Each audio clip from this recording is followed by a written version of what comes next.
binaboy niya yung late registration ng ating bansa. Itong si Angelito Go, isasama ko sa resolution para mapatawag rin. Dahil sa pagbababoy niya ng late registration ng ating bansa, nagkaroon tayo ng ganitong issue. No? Meron tumatakbo bilang mayor, masyadong garapalan eh.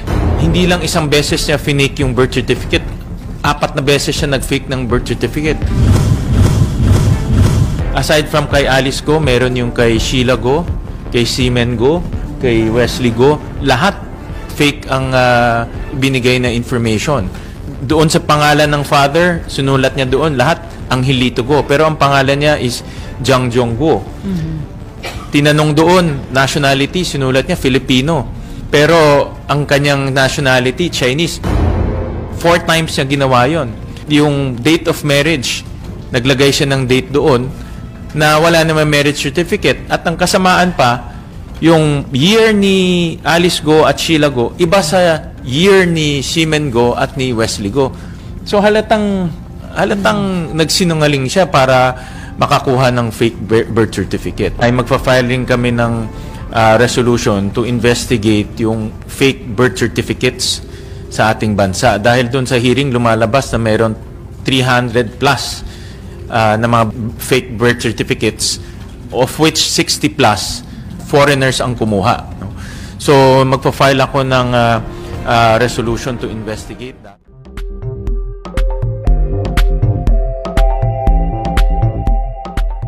Magandang umaga po sa inyo, Sir Ginoong Winston Casio, ang spokesperson po ng Presidential Anti-Organized Crime Commission. Good morning po, sir. Magandang umaga po, Manong Ted. Opo, kasama ko po si Angela Lagunsa Castro. Okay. Yes, ma'am. Magandang umaga po. Opo. Sir, ito ho munang ang binabanggit po, sa ngayon ho, ang PAOCC, so far po sa kasong ito ni Mayor Guo, ano po ang papel ng PAOCC? Basically po, ang naging papel lang namin dito sa raid sa Bamban, kami po yung nag-coordinate doon sa natutong raid, primarily because kami po yung nilapitan nung mga complainants ng mga foreign embassies. So, pagdating po doon kay Mayor Alice Guo, nagkataon lamang na nung kami ay nag-rescue, we were able to find the documents na nagpapangalan sa kanya doon sa kanyang possible involvement dito sa Baofu, Hongsheng at saka pati doon sa Sunyuan. Kaya nga po, we provided all the necessary documents to the concerned government agencies, maging na rin po sa Senado, at kaya nga po nagkakaroon ng investigasyon tungkol dyan sa kanyang involvement dito sa Sunyuan. Opo, at klaro ho naman may mga nakuha na recover na mga dokumento primarily linking the mayor dito po sa operasyon ng Baofu. Yeah, napakarami hong dokumento. Sobrang daming dokumento. Sabi ko nga po dun sa Senate hearing, nung unang Senate hearing na tungkol kay Mayor Alice, medyo nabigla kami nung nakatanggap kami ng mga disconnection notices galing doon sa Tarelco 2, nakapangalan kay Mayor Alice Lial Guo, Bamban, Tarlac. So, doon kami nagsimulang maghalukay ng mga ebidensya na meron nga po siyang involvement dito sa naturang raided na Pogo ito. Sa paghahalukay namin, napakarami namin nakitang dokumento. Una na nga po doon, yung bukod doon sa Tarelco bill, yung letter of no objection. Yun po talaga yung parang basically that's the most damning piece of documentary evidence kasi talagang siya ang sa kanya nakapangalan yung application for the letter of no objection doon sa naunang raid ng Hongsheng Gaming Corporation. Opo, letter of no objection. Ito po kasi isa sa mga hinihingi ng PAGCOR bago sila magbigay ng lisensya sa mga may aplikasyon for the operation of Pogo na ngayon po ay IGL na, ang tawag. So, totoo ho ba na ang claim ng kampo ni Mayor na may PAGCOR license naman daw ho ito? There is a provisional license, that is true. No? Pero yung letter of no objection comes before doon sa PAGCOR license, no? Yung lono kasi kinakailangan mo muna ma-comply yan, makuha mo sa mga municipal council, so sa city council. That is the prior, that is step 1. So, kumbaga, yung kanyang papel doon sa pag-apply ng lono is already indicative of our direct participation doon sa operations nung POGO na yon, na IGL ngayon tinatawag natin. Opo. So kumbaga ho, hindi maitatanggi na hindi niya maaring sabihin na wala akong kinalaman dyan kasi siya mismo ho ang naglalakad ng lisensya nito, kumbaga. Yes, sir. All the document. Kaya nga po, kahapon, naglabas na ng preventive suspension yung ating Office of the Ombudsman, primarily because the documentary evidence points to her direct participation to the operations of formerly Hongsheng, then now Baofu and Sun Yuan.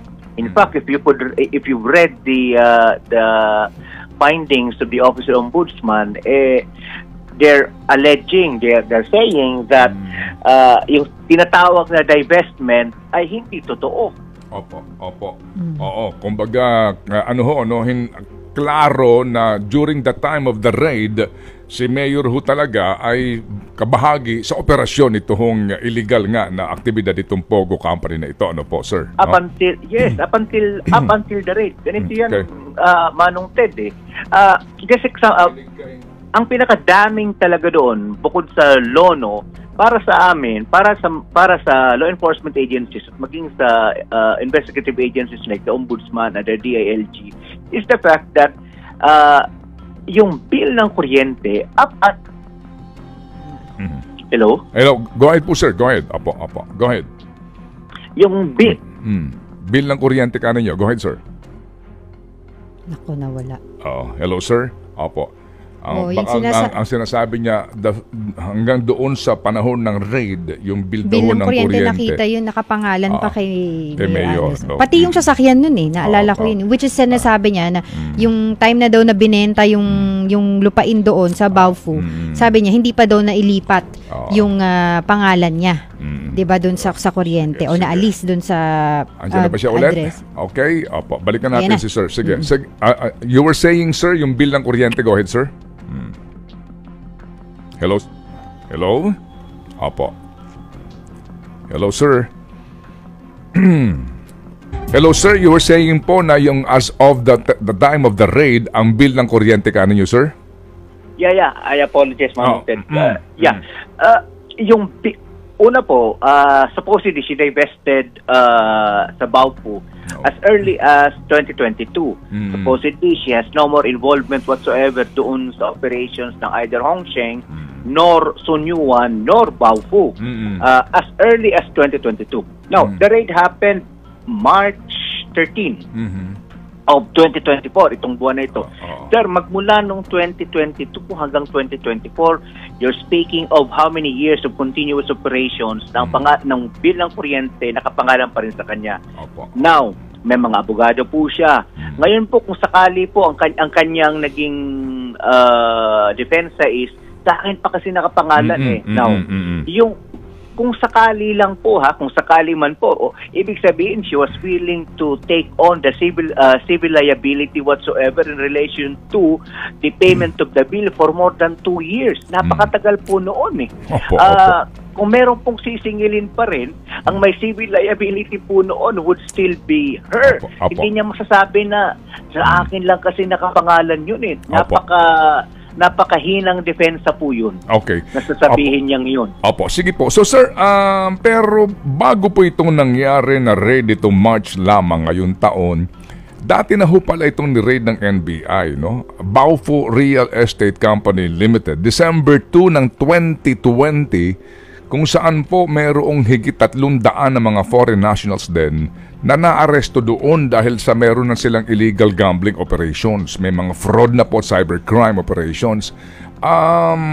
Hindi ko mapagtanto kung noong pa pala itong Baofu na ito sinilakay na, bakit nakapag-operate pa?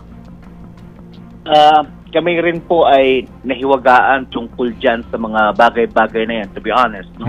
Kasi yung raid namin is already third of a series of raids. No? Ang alam lang namin initially was the second raid, yung February 1, 2023. Yun lang ang uno naming alam. Later on, naghahalukay kami, may nakita kami in fact, yung pinaghahanap natin na illegal na na operator niyan, si Mr. Wang Ziyang, meron na palang kaso na na-file ng National Bureau of Investigation as early as December 2020. So, meron siyang kaso ng paglabag doon sa illegal access of digital devices, no? So, kaya nga sa tinatawag nating executive session tomorrow, meron kaming mga ipipresenta at yung ibang mga ahensya pa. Nag-meeting nga po kami kahapon ng ibang mga ahensya at mag-meeting ulit kami ngayon. Because medyo mahiwaga para sa amin. Opo, sige po. Bakit ganito yung pattern? Sige po. Pero Sir Winston, pero hindi ho ba si Mayor Alice tumakbo nito lamang 2022, di ba? Yes, sir. Okay. Yes, sir, yes. Sige. So kung 2020 ito'y sinalakay na, and then nagkaroon pa po ito ng operasyon, hindi kaya 'di ba yung in-endorse siya nung dating mayor? Right. Yes, Opo, kaya nga daw siya nanalo no. So hindi kaya ito, kung lalaliman mo, sangkot na rito yung mga dating opisyal ng Bamban. Well, kasi ang provincial government po naglabas nga ng dati pa ng resolution, di ba? Na sinasabi ho nila, matagal na kaming naglabas ng resolution dito sa aming lalawigan, bawal yung mga gambling na ganyan. Ano po? Yes, sir. Opo. Pero yun nga, nangyayari po ito. So, basically po, talagang maaaring sabihin natin na hindi lang sa panahon ni Mayor Alice namayagpag itong cybercrime na ito at ilang pang fraud na ito, kundi noong nagdaang pong panahon na iba pa yung mayor. Kayo ho ba gano'ng kalalim po ang inyong paghuhukay dito?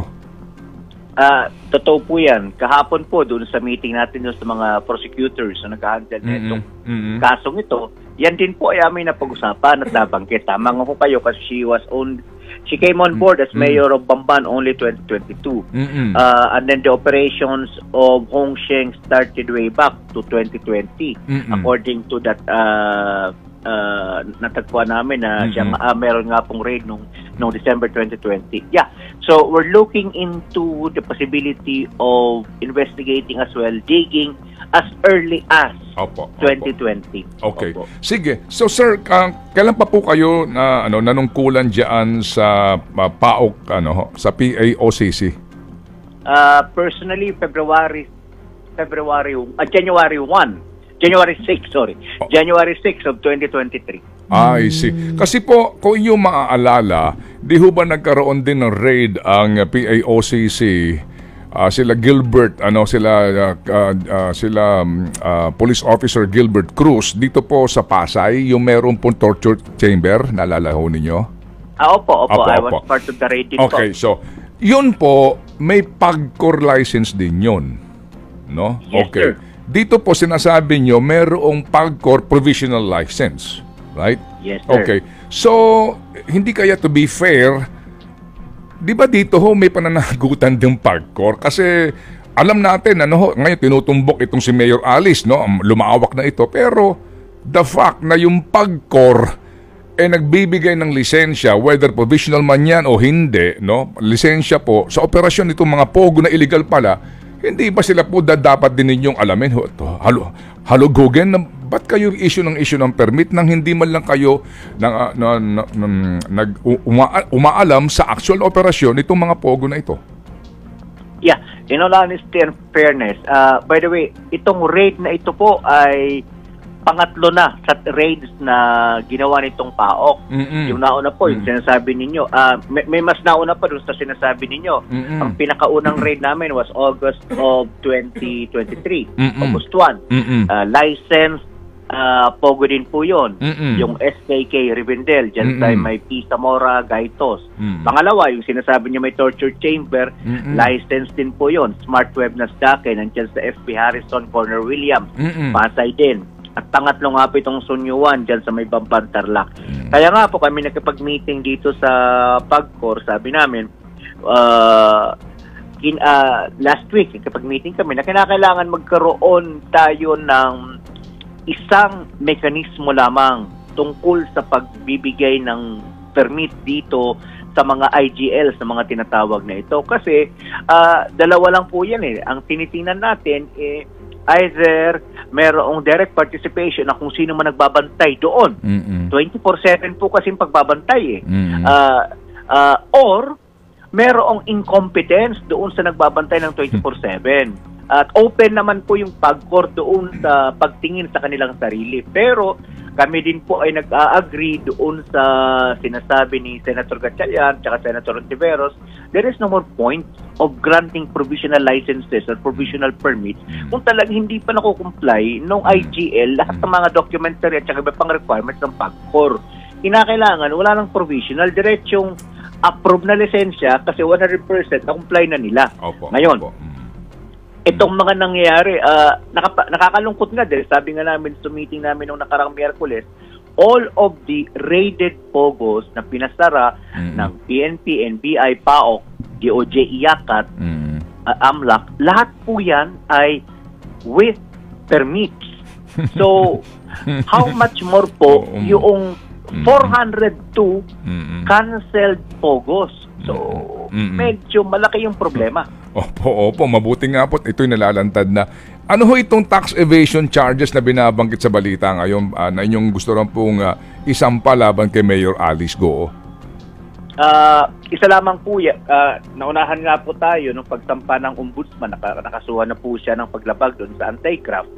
Isa po yan sa tinitinan namin at yung iba pa mga kaso na din develop natin ngayon ay una yung tax evasion kasi obviously that the lifestyle of the local chief executive is contrary to what is being declared in all of her filings, so to speak. May mga nakikita pa ang ating mga prosecutors na parang hindi sapat yung naibayad in relation to certain items, to certain divestments, capital gains, and so on and so forth.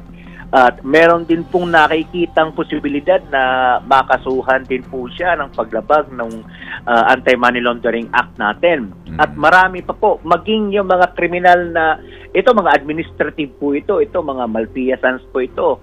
Pero meron pa pong kaming tinitingnan na mga criminal charges na pwedeng ikaso laban sa Mayora dating back to the time that she was part of Baofu Land Development. Sige, Angela? Oo. Sir Winston, tanong ko lang din po, Yes, paano po makatutulong yung pagsuspende kay Mayor Guo ng ombudsman dito po sa investigasyon at yung sa mga pagkalap nyo po ng mga ebidensya para po sa mga kasong isasampa nyo kay Mayor Guo? Una po, maraming mga documentary evidence po ay nandyan po sa munisipyo ng Bamban.